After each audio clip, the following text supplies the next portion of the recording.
ಮೊದಲನೇದಾಗಿ ಇಂದಿನ ಜಾಲಿ trailer launch ಕಾರ್ಯಕ್ರಮಕ್ಕೆ ಬಂದಿರುವ ಶ್ರೀಯುತ ಉಮಾಪತಿ ಶ್ರೀನಿವಾಸ ಅಣ್ಣ ಅವರಿಗೆ ನನ್ನ ತುಂಬ ಹೃದಯದ ಸ್ವಾಗತ. ಏನಂದರೆ ಇವತ್ತು ತುಂಬ ಬ್ಯುಸಿ ಶೆಡ್ಯೂಲ್ಸಲ್ಲಿ ಕೂಡ ಒಂದು ಹೊಸ ಪ್ರತಿಭೆಗಳಿಗೆ ಇಲ್ಲಿರೋರೆಲ್ಲ ಆಲ್ಮೋಸ್ಟ್ ಹೊಸ ಪ್ರತಿಭೆಗಳೇ, ಅವ್ರಿಗೆ ಸಪೋರ್ಟ್ ಆಗಲಿ ಅಂತ ಅವ್ರು ಬಂದು ನಿಂತಿದ್ದಾರೆ. ಸೊ ಅದೇ ನಮಗೆ ಒಂದು ದೊಡ್ಡ ಶಕ್ತಿಯಾಗಿ ಇದೆ. ಸೊ ಅಣ್ಣ ಹೇಳಿದ್ದೆಲ್ಲ ಕರೆಕ್ಟು, ಹೌದು. ಇತ್ತೀಚೆಗೆ ಹಲವಾರು ಜನ ಥಿಯೇಟ್ರಿಗೆ ಬರ್ತಾ ಇಲ್ಲ, ಧಾವಿಸ್ತಾ ಇಲ್ಲ. ಬಟ್ ಒಂದು ವಿಷಯ ಏನಂದ್ರೆ ಅಣ್ಣ, ಥಿಯೇಟ್ರ್ ಹತ್ರ ಬರ್ತಾ ಇಲ್ಲ ಅಂದ್ರಲ್ಲ, ಅದಕ್ಕೆ ನಮ್ಮ ಮನೇಲಿ ಎಲ್ಲರ ಮನೇಲೂ ಪೂಜೆ ರೂಮ್ ಇರುತ್ತೆ. ಸೊ ಎಲ್ಲರೂ ಪೂಜೆ ಮಾಡ್ತಾ ಇರ್ತಾರೆ, ಬಟ್ ಟಿಪ್ ಸಿಗುತ್ತೆ. ಸೊ ಅದೇ ರೀತಿ OTT ಪ್ರತಿಯೊಬ್ಬರ ಮನೆಯಲ್ಲೂ ಇರುತ್ತೆ, ಫೋನು ಎಲ್ಲರೂ ಇದರಲ್ಲೂ ಎಂಟರ್ಟೈನ್ಮೆಂಟ್ ಸಾಕಷ್ಟು ಬರ್ತಾ ಇದ್ದಾವೆ. ಆದರೆ ಆ ಥಿಯೇಟ್ರಿಗೆ ಹೋಗೋ ವೈಬು ಮತ್ತು ಒಂದು 2-3 ಅವರು ಅವ್ರಿಗೆ ಆ ಚಿಂತೆ ಎಲ್ಲ ಬಿಟ್ಟು ಮತ್ತು ಅವ್ರಿಗೆ ಏನು ಟೆನ್ಷನ್ಸ್ ಇರುತ್ತೋ ಅದನ್ನೆಲ್ಲ ಬಿಟ್ಟು ಅವ್ರು ನೋಡ್ತಾರಲ್ಲ, ಆ ಒಂದು ಫೀಲು ಅವ್ರ ಮನೆಗಳಲ್ಲಿ ಕೊಡಲ್ಲ. ಸೊ ಹಾಗಾಗಿ ನಾನು ಪ್ರೇಕ್ಷಕರಲ್ಲಿ ಕೇಳ್ಕೊಳ್ಳೋದು, ಥಿಯೇಟ್ರಿಗೆ ಬಂದು ಸಿನಿಮಾ ನೋಡಿ ಅಂತ ಈ ಥರ ಹೇಳೋಕ್ಕೆ ಇಷ್ಟಪಡ್ತೀನಿ. ಮತ್ತು ಇಂಥ ಲೆಜೆಂಡ್ರಿ ಪ್ರೊಡ್ಯೂಸರ್ ಬಂದು ನಮ್ಮ ಸಿನಿಮಾಗೆ ಇವತ್ತು ಟ್ರೈಲರ್ ಲಾಂಚ್ ಮಾಡಿದ್ದಕ್ಕೆ ತುಂಬ ಧನ್ಯವಾದ ಅಣ್ಣ. ಹೋಲ್ ಜಾಲಿ ಟೀಮಿಂದ ಧನ್ಯವಾದ. ಒಂದು ನಿಮಿಷ.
ನೀವು ನೋಡಿದ್ರೆ ದುಡ್ಡಿಲ್ಲ ಅಂದ್ರೆ ಈಗ ಏನಾಗ್ತದೆ, ರಾಜಕಾರಣಿ ಅಂದಮೇಲೆ ಕಾಸು ಕೇಸು ಎಲ್ಲ ಎರಡೂ ಇಲ್ಲ ಅಂದ್ರೆ ರಾಜಕಾರಣಿ ಆಗಲ್ಲ. ಸಿನಿಮಾದವರು ಅಂದ್ರೆ ಕಾಸು ಇಲ್ಲದೆ ಸಿನಿಮಾದವ್ರು ಆಗಲ್ಲ. ಯಾಕಂದ್ರೆ ಮೇಂಟೆನೆನ್ಸು, ಬಾಡಿಗೆ, ಅವು ಇವು ಗೌರ್ಮೆಂಟ್ ಕಮಿಟ್ಮೆಂಟ್ ಇರ್ತದೆ. ಯಾಕೆ ಆ ಮಾತು ಹೇಳಿದೆ ಅಂದರೆ, ಈಗ ನಾವೇ ಮನೇಲಿ ಕೂತ್ಕೊಂಡು ಸಿನಿಮಾ ನೋಡಬೇಕಾದ್ರೆ, ಈಗ ಸೀನ್ಗಳು ಬರಿಬೇಕಾದ್ರೆ ಡೈರೆಕ್ಟರ್ಗಳು ಕಾಮಿಡಿ ಮೇಲೆ ಸೀನ್ಗಳು ಬರೀಬೇಕಾಗ್ತದೆ, ಸಿನಿಮಾ ಕತೆ ಮಾಡಬೇಕಾಗ್ತದೆ. ನೀವು ಹೇಳ್ದಂಗೆ ಒಡಿ ಬಡಿ ಅದಕ್ಕೆ OTTಗಳಿದ್ದಾವೆ. ಸೆನ್ಸರ್ ಇಲ್ಲ. ನೀವೊಂದು ಸಿನಿಮಾಕ್ಕೆ ಏನಾದರೂ ಒಂದು ಕಾಮಿಡಿ ಮಾಡಬೇಕಾದ್ರೂ ಒಂದು ಪದ ವ್ಯತ್ಯಾಸ ಆದರೂ ಸೆನ್ಸರ್ ಅಲ್ಲೇ ಹಿಡಿದಾಕ್ತಾರೆ. ಬೀಯಿಂಗ್ ಅ ಪ್ರೊಡ್ಯೂಸರ್ ನಾನು ಜಗಳ ಮಾಡಿ ನನ್ನ ಸೀನ್ನ ನಾನು ಉಳಿಸ್ಕೊಂಡಿದ್ದೀನಿ ಸಿನಿಮಾಕ್ಕೆ. ಡೈರೆಕ್ಟರ್ಗಳು ಮರ್ತೋಗ್ಬಿಟ್ಟಿರ್ತಾರೆ. ನಾನು ಕೂತ್ಕೊಂಡು ಒಂದ್ಸಲಿ ಕತೆ ಕೇಳಿದ್ಮೇಲೆ ಯಾವ ಕಥೆಯಲ್ಲಿ ಏನೇನಿದೆ, ಯಾವ ಡೈಲಾಗ್ ಇದೆ ನನ್ನ ತಲೆಯಲ್ಲಿ ಇಟ್ಕೊತೀನಿ. ಅದು ಬಿಟ್ಟು ಬೇರೆ ಏನೇ ಕೇಳೋದು ನನಗೆ ನೆನಪಿರಲ್ಲ. ವ್ಯಾಪಾರ ಅನ್ನೋದು ಒಂದೇ ನನಗೆ ನೆನಪಿರೋದು, ಸಂಬಂಧಗಳು ನೆನಪಿರ್ತದೆ.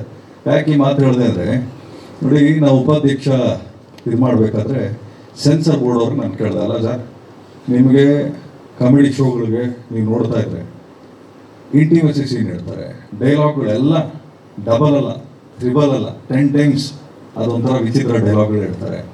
ನಿಮಗೆ ಅಡ್ವರ್ಟೈಸ್ಮೆಂಟ್ಸ್ ತುಂಬ ಇಂಟಿಮೆಸಿ ಸೀನ್ ಇರ್ತಾರೆ. ನಾವು ಸಿನಿಮಾದಲ್ಲಿ ಒಂದೇ ಒಂದು ಚಿಕ್ಕ ಸೀನ್ ಇಟ್ಬಿಟ್ರೆ ಕಟ್ ಮಾಡಿಸ್ತಾರೆ. ಆ ಬೋರ್ಡಲ್ಲಿ ಕೂತಿರೋರು ಯಾರು? ಆರ್ಟಿಸ್ಟ್ಗಳೇ ಕೂತ್ಕೊಳ್ತಾರೆ. ಅಲ್ಲಿ ಅವ್ರು ನಮ್ಮ ಹತ್ರ ವಾದ ಮಾಡ್ತಾರೆ, ನೀವು ಡಿಲೀಟ್ ಮಾಡಬೇಕು ಅಂತ.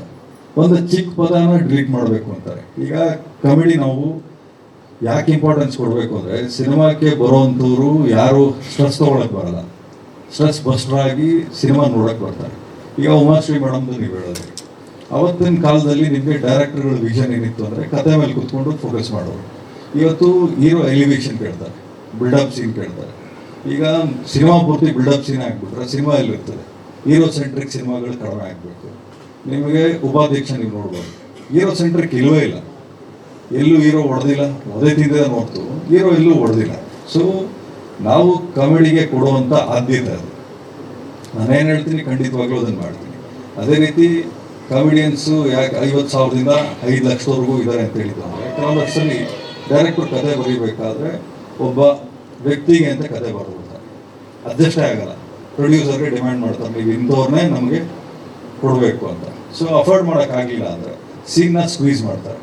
15 ದಿವಸ 20 ದಿವಸ ಇರ್ತದೆ, ಅವಾಗ ಏನಾಗ್ತದೆ 10 ದಿವಸಕ್ಕೆ ಕೂರಿಸ್ಕೊಡ್ತಾರೆ.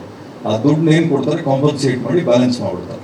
ಅದಾಗಬಾರ್ದು ಅಂತಂದರೆ ಕೆಲವೊಂದಷ್ಟು ಒಳ್ಳೆಯ ಸಿನಿಮಾಗಳಿಗೆ ಸ್ವಲ್ಪ ಪ್ರೊಡ್ಯೂಸರ್ನು ಗಮನದಲ್ಲಿ ಇಟ್ಕೊಂಡು, ಅಥವಾ ಡೈರೆಕ್ಟರ್ಗಳು ಅಷ್ಟೇ ಬರೀ ಹೀರೋ ಸೆಂಟ್ರಿಕ್ಕು ಮಾಸ್ ಬಿಟ್ಟು ಕಾಮಿಡಿ ಬಗ್ಗೆ ಮಾರಲ್ಸ್ ಬಗ್ಗೆ ಸಿನಿಮಾ ಏನು ಮಾರಲ್ ಏನು ಎಲ್ಲ ಸೀನಲ್ಲೂ ಇರಬೇಕಾಗಿಲ್ಲ, ಅಟ್ಲೀಸ್ಟ್ ಒಂದೊಂದು ಸಾರ್ಟ್ ಆಫ್ ಇದರಲ್ಲಿ ಆದ್ಯತೆ ಕೊಡಬೇಕಾಗ್ತದೆ. ಆಮೇಲೆ ಸಿನಿಮಾಗಳು ಗೆದ್ದಾಗ ಮಾತ್ರ ನಿಮಗೆ ಕ್ವಾಲಿಟಿ ಆಫ್ ಸಿನಿಮಾಗಳು ಬರ್ತವೆ, ಕ್ವಾಲಿಟಿ ಆಫ್ ಡೈರೆಕ್ಟರ್ಸ್ ಬರ್ತಾರೆ, ಕ್ವಾಲಿಟಿ ಆಫ್ ಪ್ರೊಡ್ಯೂಸರ್ಸು, ಆರ್ಟಿಸ್ಟ್ಗಳು ಉಟ್ಕೊಳ್ತಾರೆ. ಆಮೇಲೆ ನಾವು ಯಾವ ಸಿನಿಮಾ ಮಾಡಿದಾಗಲೂ ಅಷ್ಟೇ ನನಗೆ ಕಾಮಿಡಿ ಮೇಲೆ ಕೆಲಸ ಮಾಡು ಅಂತ ಡೈರೆಕ್ಟರ್ಗಳು ಹೇಳ್ತೀನಿ. ಇವಾಗ ಹೆಬ್ಬುಲಿಯಲ್ಲಿ ಚಿಕ್ಕಣ್ಣ ಅವರಿದ್ದರು, ಸೆಕೆಂಡ್ ಕಟ್ ಮಾಡಿದ್ರೆ ರಾಬರ್ಟಲ್ಲಿ ಚಿಕ್ಕಣ್ಣ ಅವ್ರು ಇರಲಿಲ್ಲ. ಆ್ಯಕ್ಚುಲಿ ನಾನು ಹೇಳಿದೆ ನನ್ನ ಸ್ನೇಹಿತನಪ್ಪ, ಸಿನಿಮಾ ನಂದು, ನಾನು ಹೇಳ್ದಂಗೆ ನೀನು ಸಿನಿಮಾ ಮಾಡ್ಬೇಕು, ನೀನು ಹೇಳ್ದಂಗೆ ನಾನು ಕೇಳೋಕ್ಕಾಗಲ್ಲ, ನನ್ನ ಸ್ನೇಹಿತ ಸಿನಿಮಾದಲ್ಲಿ ಇರಬೇಕು ಅಂತೇಳಿ ಚಿಕ್ಕಣ್ಣ ಅವ್ರನ್ನ ಆ ಸಿನಿಮಾದಲ್ಲಿ ಕ್ಯಾರಿ ಓವರ್ ಮಾಡಿದ್ವಿ. ಮದಗಜ ಅಗೇನ್ ರಿಪೀಟ್ ಮಾಡಿದ್ವಿ. ಶಿವರಾಜ್ ಕೇರ್ಪೇಟೆ ಅವರು ಇದರಲ್ಲೂ ಇದ್ದರು, ಅದರಲ್ಲೂ ಇದ್ದರು. ಧರ್ಮಣ್ಣ ಅವರು ನಿಮಗೆ ಗೊತ್ತು, ಧರ್ಮಣ್ಣ ಅವರು ರಾಬರ್ಟಲ್ಲೂ ಇದ್ದರು, ಉಪಾಧ್ಯಕ್ಷರು. ನಾವೊಂದು ಕಂಫರ್ಟ್ ಟೀಮ್ ಅಂತ ಯಾವತ್ತೂ ಇಟ್ಕೊಳ್ಳಲ್ಲ. ಯಾರು ಸಿನಿಮಾ ಗೌರವ ಕೊಟ್ಟು ಕೆಲಸ ಮಾಡಿದ್ರೆ ನಾವು ಅವ್ರನ್ನ ಕಾಪಾಡ್ಕೊಳ್ಳುವಂಥ ಕೆಲಸ ಮಾಡ್ತೀವಿ. ಆಮೇಲೆ ಇನ್ನು 5 ಲಕ್ಷ ತೊಗೊಳ್ತೀವಿ, ಹೆಮ್ಮೆಯಿಂದ ಹೇಳ್ಕೊಳ್ಳಿ, 50 ಲಕ್ಷ ತೊಗೊಳ್ಳೋರ್ಗು ನಾವು ಬೆಳಿತೀವಿ ಅಂತ ಯಾಕೆ ಮುಜುಗರ ಪಡ್ತೀವಿ?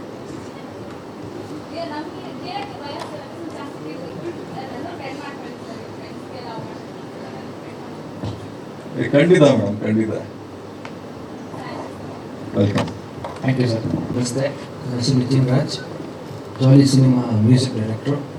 ಸೊ ಇದರಲ್ಲಿ ಆಲ್ಮೋಸ್ಟ್ 6 ಸಾಂಗ್ ಇದೆ. 6 ಸಾಂಗಲ್ಲಿ ನಾವು ಡೈರೆಕ್ಟ್ರು ಎಲ್ಲ ಕುತ್ಕೊಂಡು ಕಂಪೋಸ್ ಮಾಡಿದ್ವಿ. ಸೊ ಆಲ್ಮೋಸ್ಟ್ ಎಲ್ಲ ಇನ್ಸ್ಟ್ರೂಮೆಂಟ್ಸು ಲೈವ್ ಮಾಡಿಸಿದ್ದಾರೆ. ಸೊ ಚೆನ್ನಾಗಿ ಬಂದಿದೆ ಎಲ್ಲ ಸಾಂಗ್ಸ್. ಕೇಳಿದ್ವಿ, ನೀವೇ ಸಾಂಗ್ ಕೇಳಿದ್ವಿ. ಇವಾಗ ಲಿರಿಕ್ಸ್ ಬಂಚಿಕ್ಕಿ ಬಂದು ಲಿರಿಕ್ಸು ಯೋಗರಾಜ್ ಭಟ್ರು ಸರ್ ಬರ್ತಿದ್ದಾರೆ. ಸೊ ಇನ್ನೊಂದು ನಾಮಿ ಇಸ್ಕಾ ಜಾಲಿ ಬಂದು ತಾರಿಶ್ ಬ್ರೋ ಬರ್ತಿದ್ದಾರೆ. ಆಮೇಲೆ ಅಪ್ಪ ಮಗಳು ಇದ್ರದ್ದು ಬಂದು ಕಿರಣ್ ರಾಜ್ ಸರ್ ಬರ್ತಿದ್ದಾರೆ. ಸೊ ಆಲ್ಮೋಸ್ಟ್ ಸ್ವಲ್ಪ ಸ್ಟಾರ್ಸೇ ಬರ್ತಿದ್ದಾರೆ ಈ ಸಿನಿಮಾ. ನಾನೇ ಮಾಡಿದ್ದೀನಿ. ಬ್ಯಾಕ್ಗ್ರೌಂಡ್ ಸ್ಕೋರ್ ಆಲ್ಮೋಸ್ಟ್ ನಾವು 30 ಡೇಸ್ ಕುತ್ಕೊಂಡು ಮಾಡಿ, ಆಮೇಲೆ ಏನೋ 10 ಡೇಸ್ ಲೈವ್ ಮಾಡಿಸಿ ಚೆನ್ನಾಗಿ ಬಂದಿದೆ ಸಿನಿಮಾ, ಚೆನ್ನಾಗಿ. ಆಮೇಲೆ ಫೈಟ್ಸು ಇದೆ ಜಾಸ್ತಿ, ಲೈಕ್ ಆಲ್ ಎಲ್ಲ ಟೋಟಲ್ ಫ್ರಿಡ್ಜು ಇದೆ ಈ ಸಿನಿಮಾಲಿ, ಎಲ್ಲನೂ ಅವೈಲೇಬಲ್ ಇದೆ. ಇಲ್ಲ, ನನ್ನದು 4th ಸಿನಿಮಾ, 4 ಮುಂಚೆ ಅಸ್ಥಿರ ಆತ್ಮ ಸ್ನೇಹರ್ಷಿ ಅಂತ ಒಂದು ಮಾಡಿದೆ, ಅದು ಬಿಟ್ಟು ಇವಾಗ ಜಾಯಿನ್ ಮಾಡ್ತೀನಿ. ಇಲ್ಲ, ಭಟ್ರೆ ಸೇರಿಸಿರೋದು ಅದನ್ನ ಇಟ್ಕೊಂಡು ಒಂದು ಸಾಂಗ್ ಅದನ್ನ ಇದು ಮಾಡೋಣ ಅಂತ ಸರ್ ಕೊಟ್ಟಿದ್ದು ಹುಕ್ನ ಇಟ್ಕೊಂಡು ಆ ಸಾಂಗ್. Thank you.